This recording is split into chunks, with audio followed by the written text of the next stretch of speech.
Hello, Millwall fans. Paul Eiffel here. It's time for Chat with Chaps.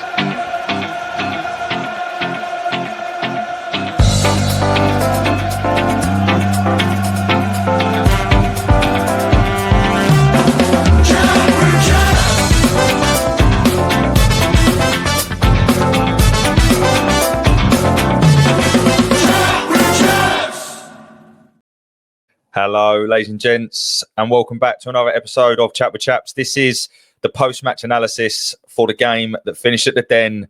Millwall 1, West Bromwich Albion 1. We needed a bounce back in terms of performance after the shit show that was Wednesday night, and I feel we got it. And I think, on reflection, we deserved to win the game. I wasn't so sure when I left the ground, but having watched a lot of it back and sort of dissected it in the way that I do feel we were unlucky to not get 3 points. So we will talk about that and more. If you are new to the channel, or if you're a West Brom fan listening to this, please do give us a like now. This is your call to action to like it, please. And also to subscribe. As you can see in the bottom corner, if you are watching on YouTube, everything we are doing this season is going to Cancer Research UK. So even if you are not a Millwall fan and you haven't stumbled across this, or you're new to the channel, please do give us a subscribe.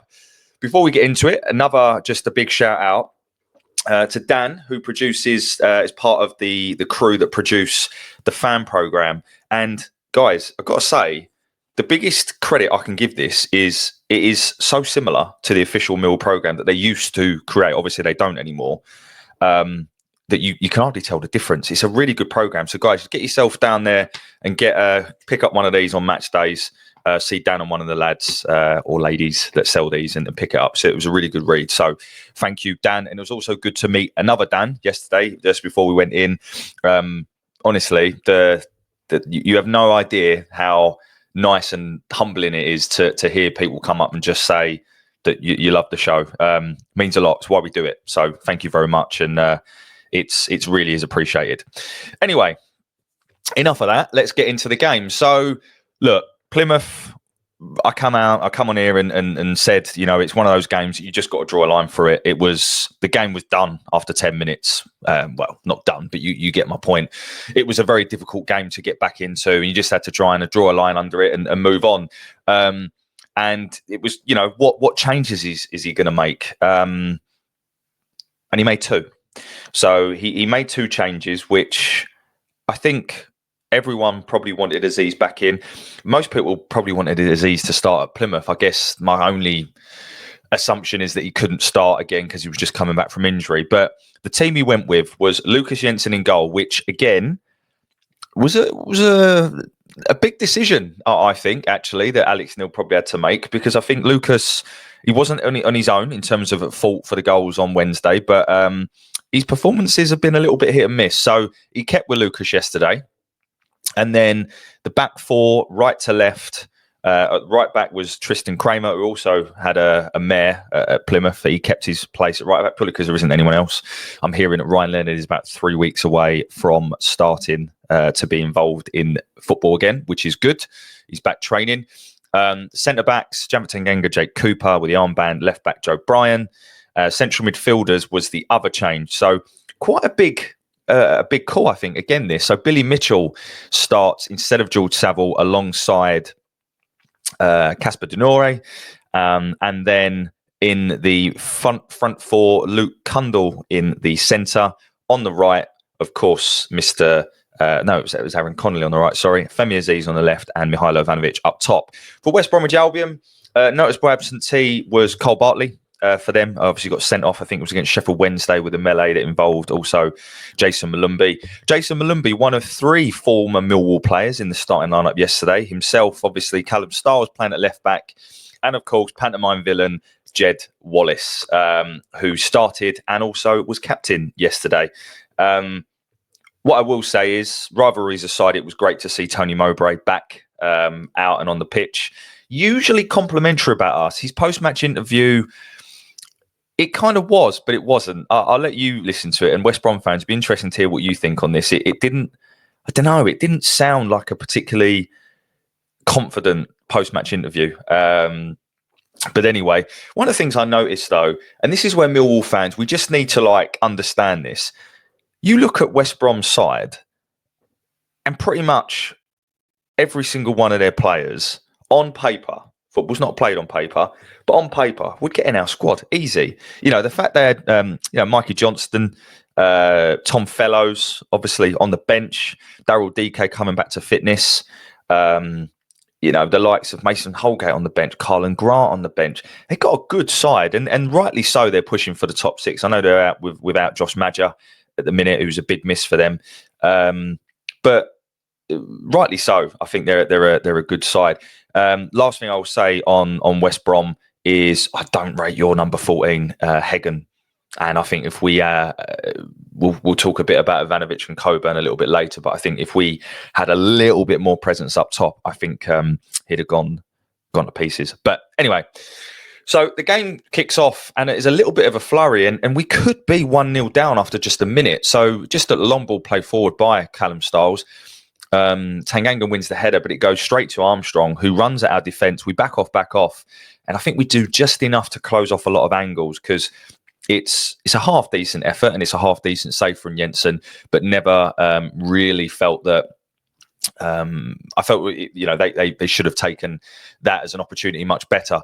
We then get a free kick on 2 minutes where the ball is played into the box and Cooper heads it over the bar. Possibly should have done better. Was apparently offside. I'm not so sure, but either way, it didn't matter because it didn't go obviously on target. On 6 minutes, Joe Bryan does really well to intercept a long ball, beating Jed Wallace, and he drives forward, crosses the ball into the box. Kundal with a lovely little dummy, and Denore should probably do better on 6 minutes and plays it just past the post. On 11 minutes, we go close again. This one probably the closest to the lot. Good link-up play again, this time from Ivanovic. He sort of controls the ball, looks around, finds Aziz. Aziz then sort of uses his left foot, and it is a whisker away from Wild Swift's net, going just wide. On 18 minutes, this is where we do take the lead. So we win a free kick. I believe it was Connolly. Joe Bryan puts the ball into the box. It then gets recycled. There is a handball claim. For me, it wasn't. We'll talk about the ref later because I thought he was shocking, and got a lot of abuse from me. Certainly, those that sit around me must be like, he's a bit of a potty mouth when he's not doing this. But yeah, I was particularly aggrieved by the referee and some things that we got wrong yesterday, which I will talk about. But anyway, it's not given. The ball is then recycled, and Aziz puts a peach of a cross in to Jake Cooper, who we just expect Cooper to do that. But watch it back, like he's against Ajayi there. I'm sure it's Ajayi, and it's a great header, and he just bullies. Alex Neil talked about this in his post match. Like he just controls and dominates in those two boxes, and we just take it for granted. And Cooper yesterday obviously got his goal and it was brilliant. And he was called man of the match. And when I first heard that, I was like, but actually, on reflection, and when I think back to his overall game, I thought he was excellent yesterday, Jake Cooper. In fact, I think that Jaff was a bit shaky. And obviously, we all know, I always get this wrong. Look behind me. I love Jaff. But he made a few cock-ups yesterday. But Jake Cooper was excellent.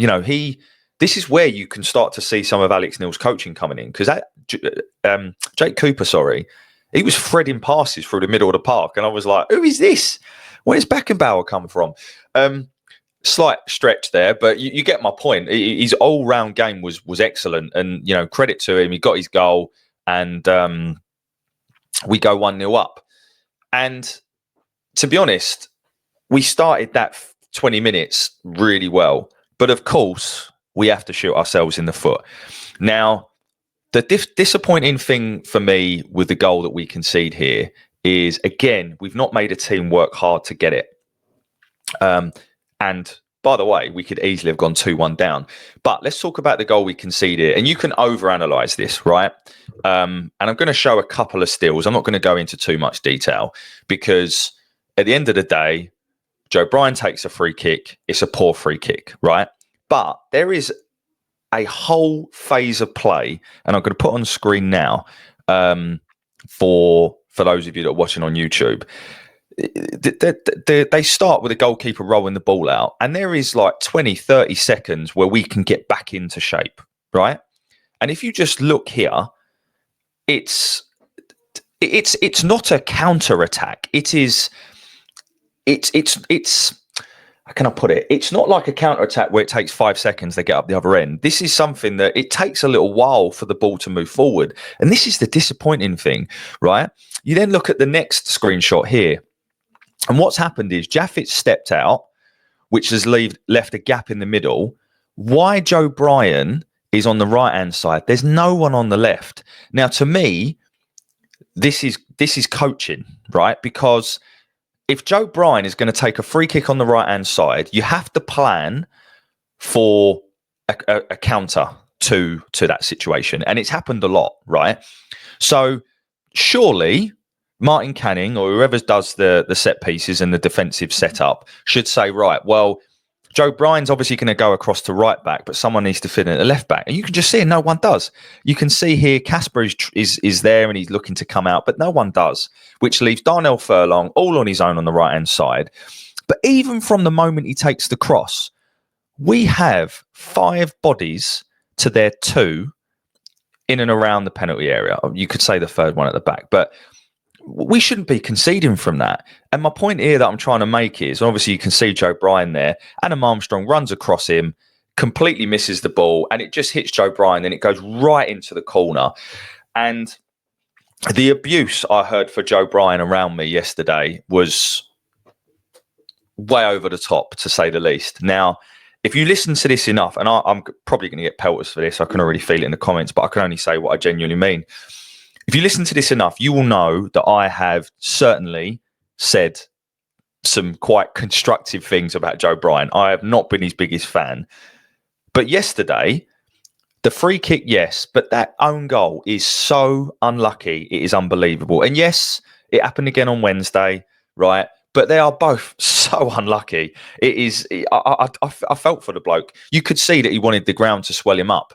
And again, I might get criticised for this, but other than that one phase of play, I thought Joe Bryan was excellent yesterday. I thought he did so much right. And you can tell that Alex Neil is telling him to go and try and anticipate and step in like he did, as I already mentioned, where we created the chance for Denor. He did so much right. And in fact, he saved a certain chance on goal for in 87. I'm jumping ahead here, which wasn't on the extended highlights. If you have the luxury of watching the full game back, watch it, because it's not as good as Billy Mitchell's clearance, which we'll come on to talk to, but it's excellent. And I don't think many people are talking about it. So look, Joe Bryan, he has these lapses of concentration, which is very frustrating. And he has had some really poor performances, but the pelters he got yesterday for me were unwarranted. And I thought other than that one phase, he was excellent. So, you know, I'm waiting for the comments to come in now. I know that good old Ros will agree with me on that one. So anyway, moving on. We then just fall to pieces. I don't know what I've done. It's confidence or what, but we just fall to pieces. And they get a corner, which we completely switch off of. And this is one of the moments I kind of, made sure that people knew how I felt, was we just don't pick up our man. And to me, that is coaching. Because again, whoever does obviously Barrett used to get so much stick for this, but like, it's a short corner. We should know who's doing what. And without some brilliance from Billy Mitchell, we'll be 2-1 down, which would have just completely changed the atmosphere and everything. So again, it just shows you fine margins in football here. But look at this, right? So they get themselves, Dean Garner gets himself into a position where he is here. If you're watching this on YouTube, look at this. Like, how on earth have we allowed that to happen, right? Now, if you can see Billy Mitchell at the back there, you can see he is running towards the goal line. He has anticipated what could happen, which is just brilliant. And then it looked in real time like it come off his head. And the commentator said it come off his head. However, this looks a little bit different. I don't know whether his hand is there or whatever, but Billy Mitchell, whatever he does, I don't really care, to be honest. Billy Mitchell, brilliant, because without that is going in. He gets back and heads it, supposedly, onto the bar, and It then goes out and Jed puts it wide. But that is as good as a goal, and not many people are talking about it. And Billy deserves so much credit from that, because believe me, if that had gone in, we wouldn't have got anything from yesterday, because we clearly still lack confidence. Like the way we played in the first half before they scored and after were like two different teams. I don't know what it is. When we concede, we just go to pieces. And it's really frustrating. And we needed the half time to then come out and be better. Like I've noted down here that, like there was just no movement. It was awful. I've also noted down the referee gave Will Lancashire about 37 free kicks in the first half. I thought the referee was awful yesterday. Again, and I'm not even talking about biases with teams. I'm not talking about that. It's just the inconsistency. And by the way, what I do want to see more of is our players in the referee's ear. I think without Saville, no one does it, and I want to see that a little bit more. But yeah, we go in level at half time. And like I said, it was like two different teams in the first half. We just don't really react well to conceding goals. It's something that's got to be sorted. And we were very, very lucky with that set piece, because it could easily have been 2-1 down. Second half, I felt we were the much better side, to be honest. I mean, they didn't have a shot on target in the second half, and we had chance after chance after chance. I'll talk about a few of them. But the sort of on 51, 52, some nice play from Kundal and Aziz. We then end up with Aziz with a cross-come shot. Wildsmith tips over the bar from the corner. Cooper, again, great header, tipped over by Wildsmith from the resulting corner from that. Another super save from Wildsmith from Tanganga. I thought Wildsmith was excellent yesterday, and it says a lot that he hasn't been their number one for a long time. You know, they sold Palmer to, I think it was Ipswich, wasn't it? So I thought he was excellent yesterday. He was their man of the match, in my opinion. They put Armstrong centre on 60 when Lancashire come off. I found it odd that I felt Armstrong was really quiet, to be honest. I don't know what you thought, West Brom fans, but I expected more from him in that game. I'm sure you were very pleased to see DK back on the pitch. I mean, he's had a lot of injuries, and I don't care who it is. I don't like to see that. So good to see him back on the pitch, and good to see him certainly not cause us too many problems. But we had loads of corners, and that Negley came on. And what I would say about Negley was that he had two headers, and he had another effort where he actually had 4 chances on goal. Actually, I'm just reading my notes. He had 2 headers. They were a bit sort of like back passes, so I don't really know what he was doing there. But he then had the chance where it came across the box and he blazed it, and Wildsmith tipped it over. And then he had another chance where he cut inside on 86, fired a really good effort on goal on Wildsmith, sort of spilt it. And then Kundal, you think he's trying to do the right thing in the moment, tries to round the keeper, but Wildsmith just manages to get it. So Negley was really involved when he came on, and I thought all of the subs made an impact. You know, when I saw both when I saw both Denore and Mitchell coming off and Honeyman and Saville coming on, I was a bit like, change your whole midfield. But I felt it worked. They brought energy. I thought Saville, to me, that tells you why you should offer Saville a new contract next year, because should he start every game? Probably not. But that 15 minutes he was on the pitch, I thought he made a real difference. Some really good balls into the box, really geeing the lads up. I thought they made a difference. What I would say on the subs is I feel it's harsh on Bangura Williams to have been overlooked coming on. I feel that Bangura Williams, and I've watched a lot of highlights, right? So I haven't seen many games because I was away. But from what I've seen, Bangura Williams would be quite quiet all game, but then he would produce one moment of magic that would basically would score or assist. And in games like yesterday, where you just need that, I would have personally taken Kundal off and brought Bangura Williams on. I just feel that he's being overlooked a little bit at the minute, and I'm not sure how I feel about that. It's difficult for me to say because I haven't actually seen much of the lad.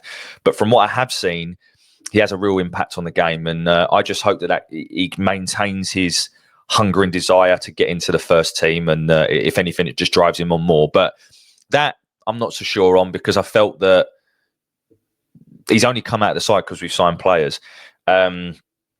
it'd be interesting to actually hear what is our first three behind Ivanovic. Like what does Alex Neil know? He's sort of starting three there. Do we all know? I'm trying to think what mine would be. I mean, Aziz for me would be number one.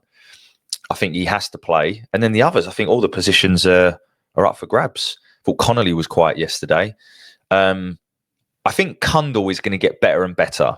I will say that. I think that he has these really nice little touches, and he's really good at 1-2s and linking play. I just want him to be a little bit more involved at times. At times I feel that he goes missing a little bit, but I'm sure it will come. But anyway, back to Negley. So he had 4 efforts, and what I would say is I think we need to give him time, but he just seems to have something in his locker that others don't. That's the only way I can describe it. It's hard to put it into words, but I think he's going to be a very good player for us. I do think he needs to work on his physicality a little bit more, as I've already said, but I think give it time, and come, August, September next year, I think he's going to be a real player. But yeah, I won't go into any of the other chances, but I think the point I'm trying to make here is that there was only really one set. I mean, they could have sucker punched us twice at the end, the moment on 87, and then it went close on 91. But what I liked about 91, the chance they had on 91, was the amount of players just throwing their body in front of it. And then we could score in the last kick of the game where the ball comes over and it just hits Kramer. It's one of them things, again, that I think it went over Ivanovic or Kundal was in the box. Just so many sort of nearly moments in the second half where we just couldn't quite break them down. And I think if we'd have gone on to win that game, everyone would be saying what an amazing performance. But because it was only a draw, I think that it changes your outlook slightly. But I was really impressed overall. When I reflected on it more, I think that we're missing 2 things. No, 3 things. These are the 3 things. And the great news is they're all going to come. I think we're missing a right back, a proper right back. It's frustrating because there was rumours around Norton Cuffy coming back, and obviously they were false. But I feel like we're playing a system, particularly in that second half, that would have really got a lot out of a really attacking right back. Because at times it worries me, if I'm honest. But in the second half, it was working, where the right winger tucks in, right? And Negley was doing that when he come on, and Connolly was in the first half. And what that does is it gives Kramer so much time and space. The problem is he's not a right back. And yes, he had some good appearances at right back, but you could tell yesterday he's just not a right back. And that's why it's a bit bizarre that we didn't sign one. As I said already, Leonard's 3 weeks away, but even he's not like an out-and-out attacking right back. So I think that is a vital position to address in the summer. The second thing that we need is a consistent front three behind the central striker that can learn to play together. Because I think that they've all got quality, but at the moment, it's certain little things that aren't clicking. You see it in glimpses, but not enough. So that's the second thing. And then I think the third thing is, I think Coburn would have made a big difference yesterday. I think that, listen, Ivanovic, I love the lad. I think he's brilliant. He works hard. You can tell how much it means to him. You can tell just some of his link-up play was decent yesterday. But what I want him to do is just develop a little bit more like the development that Steve Morrison went on, to just become a little bit nastier, develop a bit more of an edge. Because I felt their centre-backs, particularly Hegem, was there to be bullied. I really do. And I think Coburn would have done. And I think that could have created a lot more opportunities for us. So I'm not criticising Mihailo. I think he's going to be, as I said before, he's going to be a fantastic player for us. But I just want him to develop that bit nastiness, that Mitrovic has got, by the way, who is his idol. So I'm sure he'll get there. But as I said, those are the things that I think are missing. And the great news is, I think all of it will come. Okay, so just some other talking points on top of that. I've already talked about Kramer and the need of a right back. I've already talked about Cooper threading passes. I've already talked about Coburn and Hegem. There was one thing I just want to call out. There's a lot of players that aren't getting in the squad at the minute, right? I don't know whether they're all injured or not, because they're not really being talked about. But you've got, there's the likes of Daniel Kelly, the likes of Alfie Massey, Benico Baker, Zach Lovelace, Macaulay Langstaff. I don't know whether they're injured or not, but the point is, there's a lot of players that just aren't getting in the squad. And how does that all work? If are they injured? If Langstaff's not injured, why is he not on the bench? One player that was on the bench yesterday, which I was delighted to see back, was Imaku. And again, praise Alex Neil, because I felt that we looked good yesterday and I felt all the subs he made were positive and had an impact. But I felt Aziz was tiring towards the end. And I just think if you'd have put Imaku on for 10 minutes, Furlong would have not wanted to it'd have had him on toast, I think. So that's one thing where, I don't know, just I'm not the manager, but I possibly would have made that one change. Certainly that or Bangura Williams for me. But look, I'm not going to criticise Alex Neil. I think he's doing a fantastic job. I love how there's two other things I want to note on the post-match interviews. Tanganga's come out and said around how Alex Neil took the blame for Wednesday night. And you could just tell that as a player, that's what you want your manager to do. I'm sure there were words said in the changing room, but as Richard Cooley said on the interview, if you've not watched it, please give it a listen. It was a fantastic insight from an absolute top man. So please give that a listen. But what he said is, that's what good managers do. They'll come out, they'll front it, and they'll take it on. You could tell from Tanganga's interview that he really appreciated that. And then again, Alex Neil's post-match, one of the things I took out from that was he talked about the players underestimating themselves. And then when you hear that, and then when you see Jake Cooper threading balls through the middle, you're like, maybe some of these lads can play. So look, I'm glass half full. I'm usually quite a pessimistic person, but I'm quite optimistic after yesterday. And I think if we play like that more often than not, we're going to do okay. And for me, the plan is clear, which is just to integrate these new signings and these younger lads into a side, and to get Alex Neil to coach his way of playing.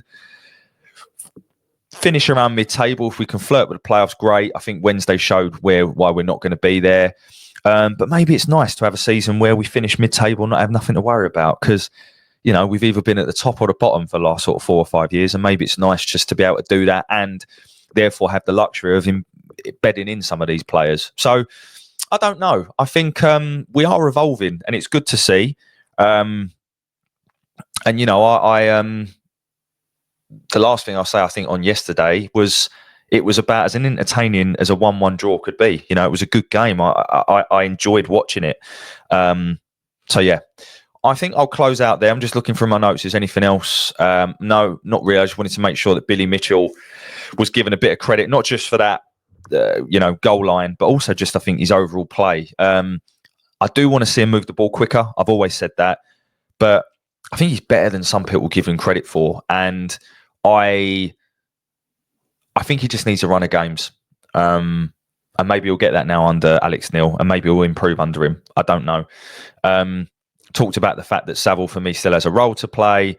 And then, as I said earlier, probably not a popular opinion, but I thought Joe Bryan, other than that one phase, was excellent yesterday. And I think the coaching staff need to look at twice we got cut open from things that we should have fairly routine setups to, which is a counter-attack to our free kick and a short corner. So I put that on the coaches personally.